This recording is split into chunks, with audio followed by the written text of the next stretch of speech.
So I guess Chaz and I got the memo of being, summertime festive. I don't know if you got the memo there, Mike. Summertime festive? Well, our Well, we're, Hawaiian wearing, we're wearing tropical stuff. You're wearing all black in a dungeon. Well, hold on. No, it's not that type of show. There, now it's like I'm by the pool. That's amazing. Hold on, I got a shirt. I'll be back. Hold on. For those that trying to get you in the know here, we waited for Mike for like 10 minutes to come here. Now we have to wait another few minutes for him to come back so we can actually start the show now, physically. Because he had to get naked, apparently, on camera. I guess so. So I guess it's our time to banter here, Chaz. Couldn't resist the urge. Let's go and get started with the show. Let's just get started. He'll catch up when he gets here. Actually, let's end the show. See what happens then. You come back. End it. Okay, I guess with that, lights out. Welcome into another edition of F1 Starting Grid. I guess he could like, share, and subscribe. I don't know if you want to do that now, but follow us on Facebook and Twitter at Former Racing. Email us, please. Email us if you have a topic for us, theformerracing@gmail.com. We're right in the middle of the summer break. We are trying to be festive, trying to, wait for the start of the fall season because it is some news going on, not just speculation of different circuits that might be canceled coming up here real soon. We'll probably discuss that next week. But also the main topic right now, Aston Martin's appeal was denied by the stewards. Let me read an article here from Formula One. They said that Aston Martin has failed in their bid to have Sebastian Vettel's disqualification from the Hungarian Grand Prix reviewed by the stewards. Vettel finished second on the track by the Hungarian, but was quickly disqualified when the FIA were unable to take the required 1.0 liter fuel sample from his car following the race as per the technical regulations. After ruling, the team immediately said that they would appeal while also seeking a right to review in order to try to reverse the decision. On Monday afternoon, the stewards heard from the team bosses to hear their cases under FIA rules. In order to secure a right to review, they must show significant and relevant new evidence to the stewards. After hearing the FIA reveal that the Aston Martin has discovered that a faulty fuel cap meant a significant amount of fuel was inevitable discharge from the fuel car, from car 5, meaning that FIA personnel could only extract 0.3 liters. Therefore, the officials dismissed the required of the review, which means Vettel's disqualification from the race stands, pending further appeal from Aston Martin, which the team says they're still considering. But as of right now, this is fresh off the press from Formula One itself. Aston Martin withdrew their appeal against Vettel's Hungarian Grand Prix disqualification. So with all that, welcome back in, Mike, with a nice little festive shirt. We take all that in. So basically, all this we were talking about last week and the week before from Aston Martin's appeal, the stewards and the teams could only extract 0.3 fuel liters from the number 5 car, which is required a 1.0 fuel sample out of the car. So that, Chaz, your take on it. Yeah, I think it's. We talked a bit about it in the last show. I think it's disappointing, to say the least. I think F1 is better when Sebastian Vettel is doing well, right? He's a fan favorite. A lot of people love to see him. So yeah, it's disappointing. What about you there, Mike? Yeah, I have to agree with Chaz on this. I mean, it seems like a pretty petty thing to be disqualified for, to be honest with you. with me, it rolls back to intent. If someone's going to get punished for something, there has to be intent behind it. If it's something that's out of their control, that it's a mechanical failure or just some sort of glitch in the system, that there is no intent behind it to deceive or didn't give any unfair advantage, then I don't think disqualifying somebody is the right punishment. I mean, it's not like he took somebody else out of the race or anything, right? No, absolutely not.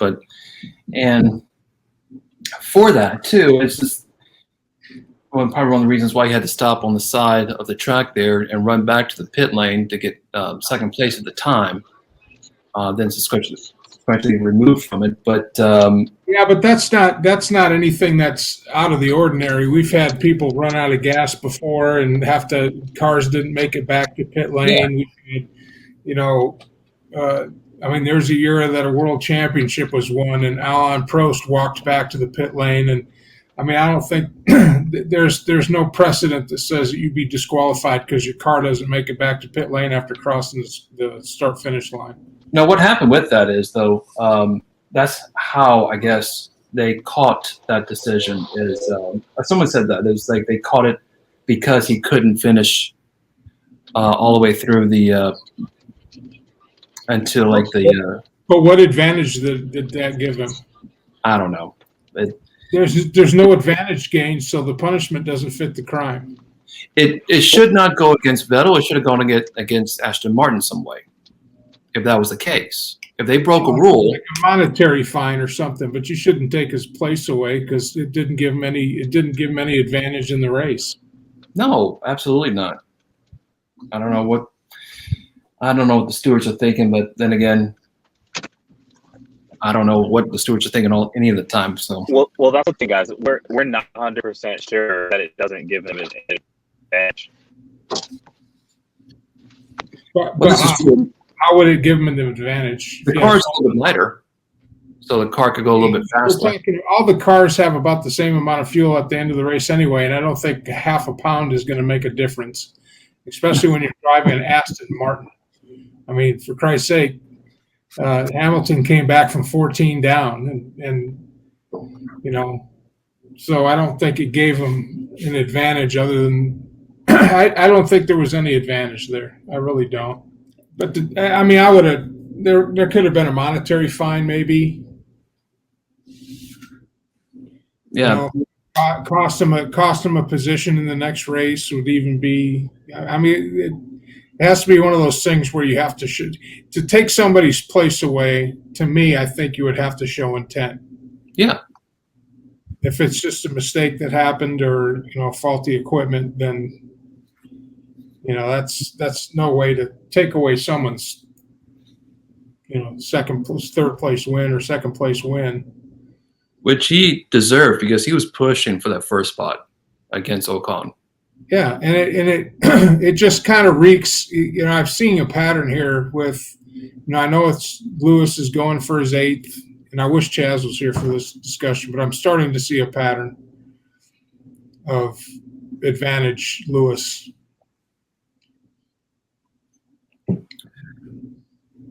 So, well, actually, that brings us to our next story while we wait on Chaz there. Christian Horner with Red Bull said Red Bull bad luck will balance itself out over the second half of the season. Red Bull's boss Christian Horner says the team losing the lead in the Constructors' Championship and Max Verstappen's slipping behind the drivers' standings is simply down to misfortune, but insists the squad's luck will balance itself out over the full course of the season. And this is a quote from Horner himself. He says, over the length of the season, it will balance itself out. And I look forward to the second half of the season. The whole team deserves to earn well-earned break. The drivers will get some time off. And believe you me, will come fighting the second half of the championship. So, yes, it's going to be interesting. He also said about last weekend or last couple weekends of their bad luck, basically. Obviously, it's been tough a couple weekends, but the things can turn around very quickly, just as you've seen, and there's a long way to go in this championship. So, Mike, what do you think about that from Christian Horner? Do you see any life for Red Bull, possibly? Oh, absolutely, I see life for Red Bull. They're not out of it. It's a long season. They're right there in the mix. They had a bunch of great races where Mercedes was having bad luck, and now they've had a bunch of races where things just didn't roll their way, and that's part of the sport. That's what makes it so exciting to watch. So they're definitely not out of it when you're sitting in second place and you're less than 100 points behind the leaders. So a couple of turns here and there, he still could be in front for the drivers' championship and the constructors' championship. So. Mm-hmm. Definitely don't count them out. It's kind of like three or 4 weeks in the NFL season, and you're already saying a team, has a must win. You don't have must wins till like week 9. Yeah. If you're sitting at 500 in week 9, then you have must win. We're halfway through the season, and they're less. What's the point spread between first and second? It's like 20 points or something, 30 points. Something like that, yeah, not too much. It's not that much. That's one race. That's one race with both Red Bulls finishing first and second, which very well could happen, or Mercedes could be right up there. It's going to be tight all the way down to the wire. It's actually 12 points that separates Mercedes and Red Bull right now. 12 points. That's nothing. That's 12 points after having 2 crappy weeks in a row. So, that just tells you how much they're in this. And again, it's half the season's gone. We lost the race in Japan because of this Delta variant or whatever the hell is coming up now that they're dealing with. And there's rumors that Austin's pushing for a total lockdown, so we might lose that one too. It's just, it's one of those things where, they had a couple of bad races, but if they have a couple of good races, they're back on top by a lot. Oh, absolutely. And if you think about it, if you really want to look at it objectively, Red Bull had a couple of things of bad luck where Mercedes had some incredible circumstances turn their way. We'll go ahead and go into our next story here, and that's Ferrari's engine upgrades. And this is actually very, very interesting because I was not aware of this. I don't know if you were aware of this as well. That both Carlos and Charles will receive a boost later on the season after Ferrari's boss Benito revealed that the Italian team will have a significant power unit development during the second half of the season. And he's quoted by saying, being a third is a certain positive. We are third at the moment, equal points with her, but the team is doing well. We are improving. I think we can achieve it, and there's no question. But it has to be a consequence of us improving in all areas. Now, this is what gets me right here. Benito also said that we'll be bringing a power unit to development to clarify the regulations for 2021. You'll have a new power unit in 2021. It means you can bring back updates to all components, power unit, the ICE, turbo, etc., this sort of thing. We may start at the start of the season. We didn't complete the entire power unit development, so there's still components which were on from last year. Basically, he was saying that the engine, the power unit they're using right now, there's components of that from last year on it.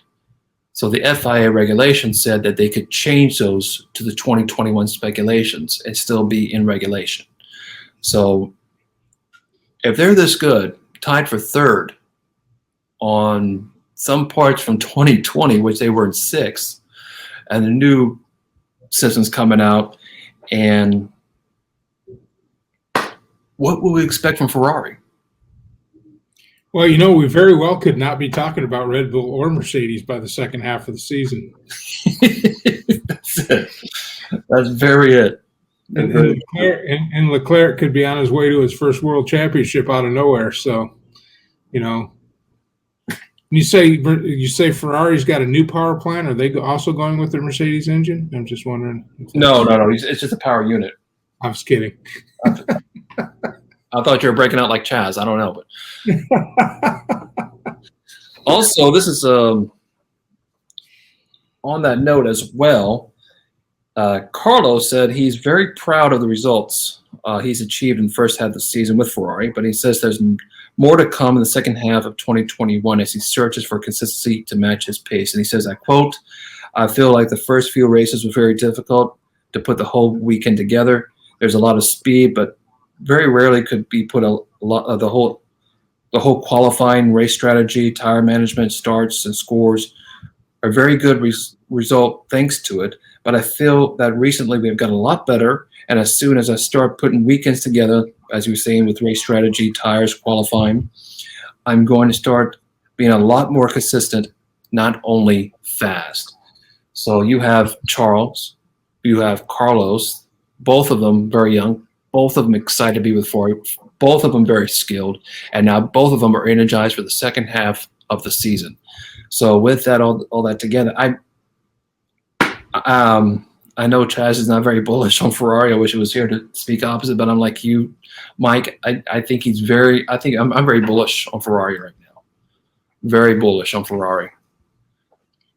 Well, they're definitely going to set themselves apart from McLaren, and it would be exciting to see a three-way race for the constructors and drivers' championship, especially if they have success right out the gate. You have two capable drivers. You have a young and up-and-coming Carlos Sainz, who's or Charles, Mm-hmm. Who's already proven that he can set the pole and set the pace in the car that they were driving. And then, of course, Carlos Sainz is the same way. So they got two, and they get along. They don't, they don't mess with each other. They help each other. They're very situationally aware. They're kind of like it's like Ocon and Alonso. And I can't say enough the example that Alonso set in that race, knowing that his teammate was in the lead, knowing that his job at that point was not to get all butthurt about that, but to help his partner and help the team by holding up Lewis. And if he had not had done that, Lewis would have won that race. Mm-hmm. So he and then to pull side by side and take a victory lap with to support Ocon, the young driver. That's a class act. He is an outstanding teammate and just a class act in F1.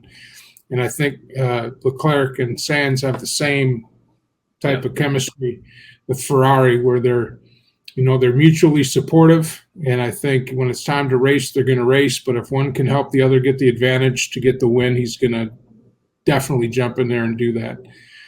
Oh, absolutely. So that's going to be exciting. I would love to see Ferrari mix it up and be like all of a sudden, 2 points off the Constructors' Challenge, mixing it with Red Bull and Mercedes. That would be a cool thing to see. Well, we just have to go back to Monaco when Carlos got on the podium. I think that he got in second. Mm-hmm. And Charles, he could have went up to he lives in Monaco. Most of them drivers do, but he lives in Monaco. He could have been up at his apartment having a beer, doing something like that. But he was down there with the engineers, with the crew, celebrating for Carlos. That's something that's like, wow. That's just like, well, after he set the pole and touched the wall and knocked himself out of the race. I mean, that's a classy thing to do, is to go down there and support your team and support your teammate. Verstappen does the same thing. He wrecked out of that race, and he was still in the pits the whole time, didn't go off and sulk, didn't leave the race course like most drivers will just leave. He stayed there, and then when his partner won the race, he was in the crowd cheering him on. That was important. I love seeing something like that, supporting your teammate. Not that, even though we love competition, we love to see that, I love 2016, whenever Lewis and Nico went at it, but also, at the same time, love that partnership of, a good teammate coming. And you see that, and if you have that, you have that's the start of a successful team right there. Mm-hmm. So even if the engine's not there, even though there's some components missing, if you have some sort of chemistry with one another, learning from one another too, and you have, the ground bases become a successful team, which leads me to our Twitter question of this week. Will Ferrari be competitive the second half of the season? Yes or no? So make sure you log on to Twitter at Former Racing, and please vote for that. In the meantime, our Twitter question that just wrapped up, who will win it first? Charles or George? And with 55% of the vote, we have Charles winning it first. And we got a comment right here. It said, if Russell goes to Mercedes-Benz, he won't win the championship while Hamilton's still there. And in terms of talent, I think Leclerc has more. The only question is, can Ferrari give him a car to win in? And we were just talking about Ferrari. So, well, I have to agree with that poll simply because he is with Ferrari, and Ferrari is making great strides to be back at the top of the constructors, where Williams is making vast improvements. And it's great that both teams ended in the points. But let's face reality: had all the cars finished, they wouldn't have been in the points. yeah. So they're basically 6 car crashes away from being in the points, and it's better, but you got to be up there battling number one with that big wide nose car of theirs. Oh yeah, it's like driving a windbreak, I'm sure. But hey, you're designing cars at Williams. Let's just take a brick and put wheels on it. What the hell, man? Go. But you're happy. You had 20 points over the weekend.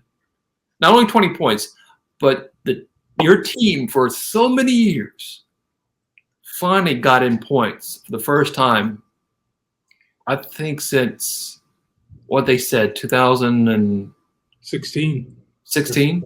15 or 16, yeah. Going to be very happy about that. That's wonderful to see. But I, like you, Mike, I agree with that poll. 55% Charles. I think Charles, as of right now, even if George goes to Mercedes, I think if Hamilton's going to be there for the next couple of years, you're going to have. I don't know if you're going to have that brothership, that companionship like Ocon and Alonso have, and Carlos and Charles has. I don't think George and Lewis will have that companionship. I don't know. I could be wrong. Right now, Lewis Hamilton is kind of like a Tom Brady. He's holding up the whole works. When he leaves, then other people are going to have an opportunity. And I say that respectively. I don't say that with any bias. He's earned that with his stellar career. Mm-hmm. When decisions and stuff are kind of skewered his way, I get it. I'm not naive to believe that he's going to be treated equally. He's not. Just like any elite athlete in any sport, you're going to get treated differently. You just are. So, yeah. The same thing happens to him. He doesn't get a penalty. That happened to Vettel. If he had some gas cap malfunction on a Mercedes car, he wouldn't have gotten knocked off the podium. So it's just one of those things, until he retires, and he's earned that spot. Make no doubt about it. He's one of the greatest drivers in F1 history, and he will go down in history as one of the greatest drivers. And you can't take that away from him, and he's still a great driver. P14, and you come up and finish third. Come on. And you only finish third because you get held up, intentionally held up for 5 laps. I mean, that's crazy. That's crazy good. So, but until he retires, the only one that has a chance to unseat him right now is Verstappen. Yeah. Anybody else, especially a teammate of his on Mercedes, there's no way. There's no way. Not as long as he's on Mercedes. Because Mercedes will always gear it to him to win. And that's one of the reasons why Bottas wants to leave. True. Very, very true. But also with that, and we're going to go into some speculation right here because I know we're going off a little bit off the deep end here, but if George does go to Mercedes while Lewis Hamilton is still there, can you see something like, George will push that car. He proved that in Bahrain whenever he had to fill in for Lewis Hamilton last year. He could push that car. So there's no doubt that's going to be Lewis and George right there. But can you see any sabotage on George's car, possibly just get that extra lead back to Lewis, or push George behind? Well, I mean, you've already kind of seen a precedent set for that during Bahrain when he was P1, and all of a sudden he had a mechanical difficulty, which knocked him out of the top three. In a race that he was dominating in Lewis's car.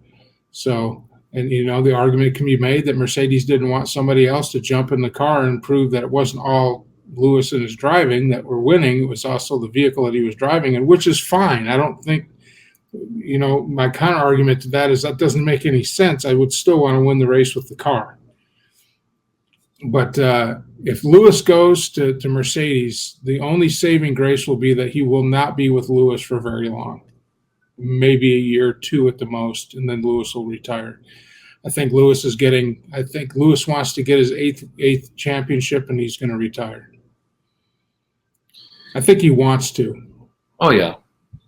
He's already been around longer than Schumacher and Alain Prost, and I mean, it's F1 is about a 7 to 10 year career, unless you're Raikkonen, who just does it for the fun of it, or Vettel, who's in his 15th or 16th year. But that's the odd. That's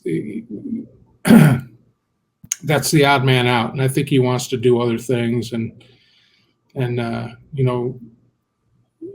I'll stand by my statement that if he wins the drivers' championship this year, he'll retire.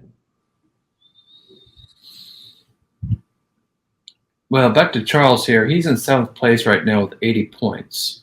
And 33 points separates him and 3rd place Lando Norris. You have to go up to Lewis Hamilton, who's at 195. Max is at 187. So 8 points separate those two. But you mentioned earlier that if Ferrari could give him a car, he could, push for that championship. But he's a good over 100 points away from that. But yeah, I mean, it could go either way. So that's a one race gap. And think about it, Lewis caught up and is only, was it 8 points ahead of Verstappen, and that's after two races where Max didn't even finish in the points. So that's how far ahead he was. Well, what about Charles here in 7th place with 80 points? Well, I mean, I don't think he's going to be in the running for the championship unless a lot of bad things happen to Verstappen and Hamilton. But he very well could hit the top 4 if he podiums at least 3 or 4 more times. Well, said before, he's 33 points out of 3rd place where Lando Norris is at. So he could move up into that spot at least for 3rd comfortably and just within a few races and just. Yeah, well, we'll see what Ferrari has. They might be finishing P1, P2 for the rest of the year, and that could just be the difference. So, as a Ferrari fan, I wouldn't mind. Chaz might have something to say about that, but he's a Mercedes guy. He's like a New York Yankees fan. You love him or you hate him. Very true, very true. But and finally, our thoughts on the first half of this year.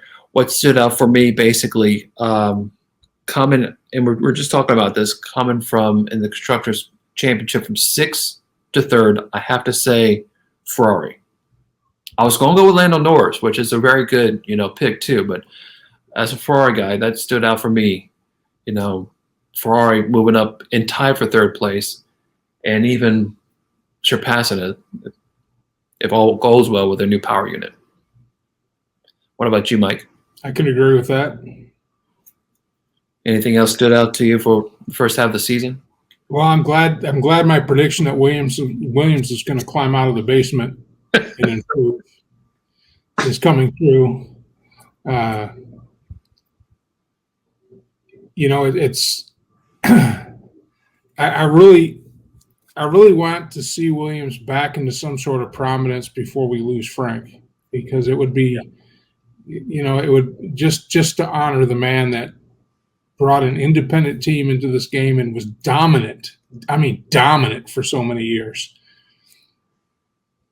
I mean, you think Mercedes and Red Bull are dominant now. There was a time when nobody was beating Williams. Nobody. I mean, Nigel Mansell was running, Ayrton Senna. I mean, it was just one year after the next. Williams was always I mean, they ran the record up. I was watching a YouTube video on it, and they got like 17 constructors championships and 9 drivers championships. It's just unreal that an small independent team could achieve that much in a sport where basically big money wins. I mean, he did it all on a shoestring budget, and that's to be honored. And so hopefully, they can get a better designed car that doesn't, break up the wind for semi trucks behind it, and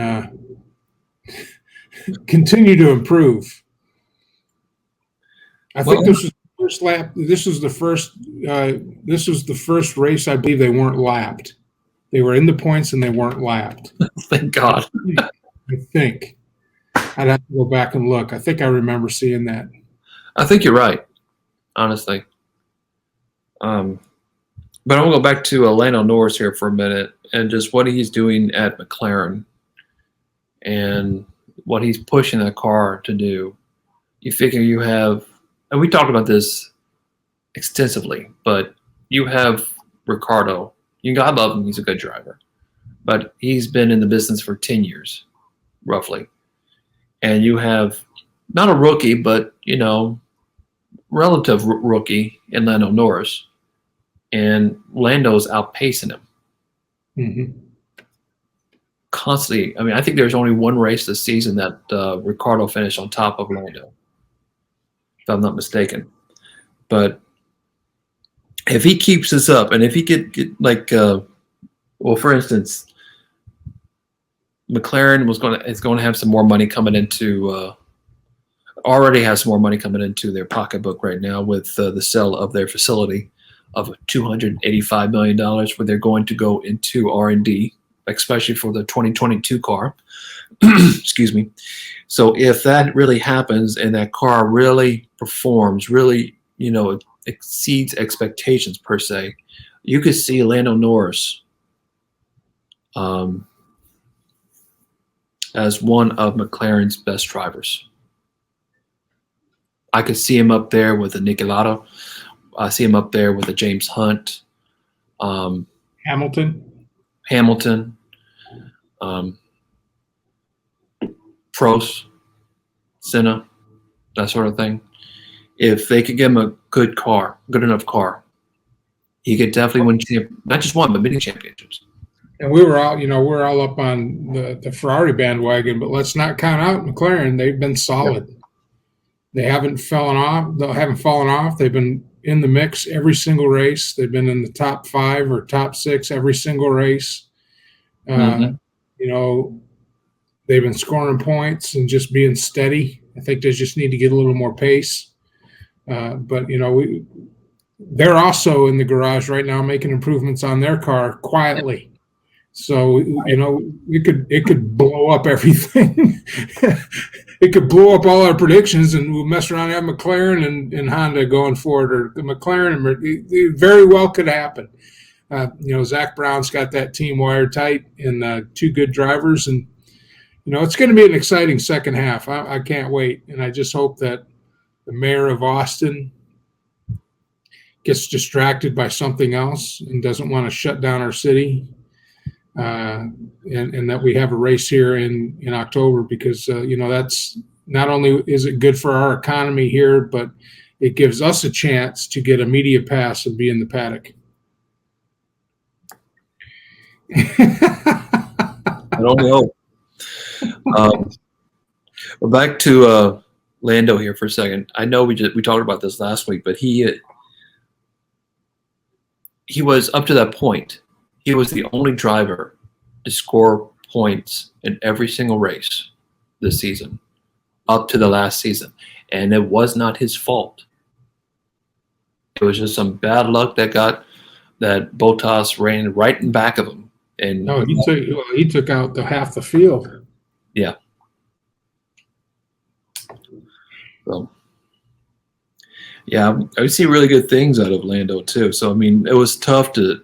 For me, who stood out the most between the two? Was it Lando? Was it Ferrari? Was it Charles? Was it Red Bull? You could throw Red Bull in there. Red Bull will be back. I think They're not going to be down for long. I mean, it's really the bad luck they've been having. It's just two races, if you think about it.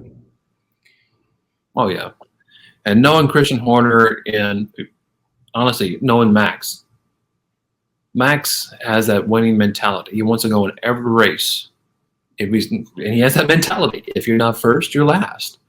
So he was almost born a winner, basically, with that mentality. He just wants to win and win every race in this. So we'll see how the second half of the season, which, by the way, I think we only had 11 races so far.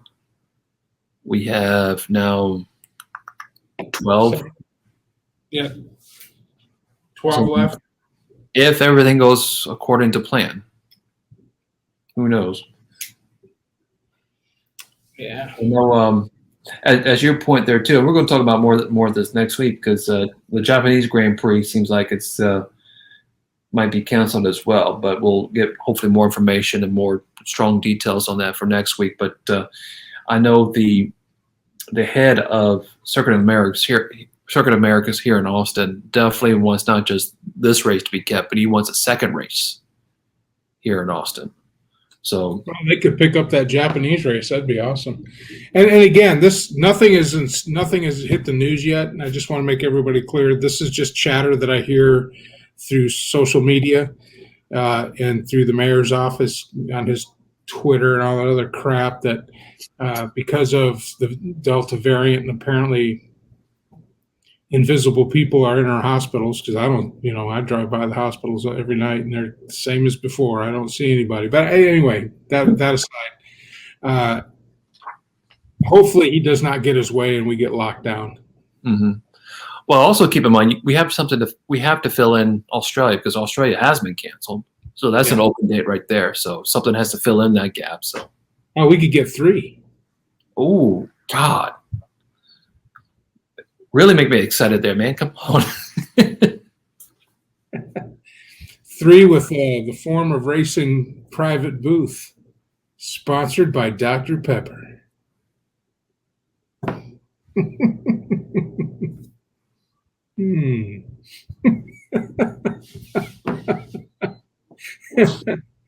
I can see that. With media access to the paddock. I just want to talk to those Sky Sports guys. Okay. That's great. I don't know if you saw the last race. Who was it that was it Carlos? I think it was Carlos. They were interviewing him, and they got word that that the marshals wanted to talk to him about something, and he had not gotten word yet.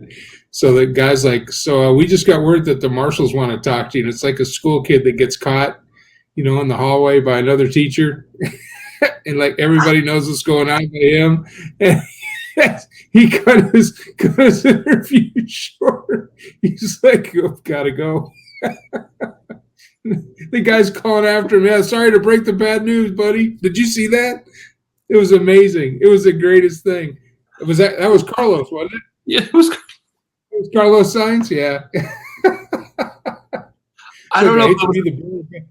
I hate to be the bearer of bad news, and Carlos was like, "What the hell did I do?"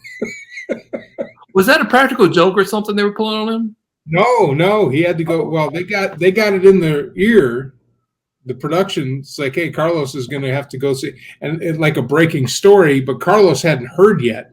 But they didn't know that when they talked to him. They assumed that he had already known and that they were just getting the information so they could ask him a question. And when they asked him the question, he's like, "What are you talking about?" And then they realized that he didn't know. So it was just one of the biggest awkward moments in F1 history. It was great. I had to go back and watch it a couple times just because I thought it was so funny. That's fantastic. I love it. I mean, I feel bad for Carlos, but I mean, that was comedy gold. That was great. I love it. Which, by the way, Mike, I want to thank you for earlier in the video for taking your shirt off and get us demonetized. So appreciate that. And there goes our paddock pass.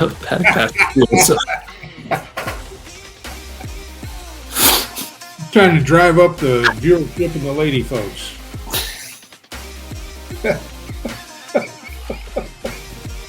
Well, good luck with that.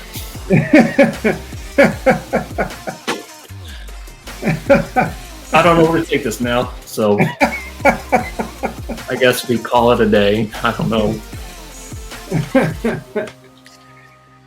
If you like, share, and subscribe, follow us on Twitter and Facebook at Former Racing. Email us if you have a topic, theformerracing@gmail.com. And hopefully we'll see you next time right here on the F1 Starting Grid.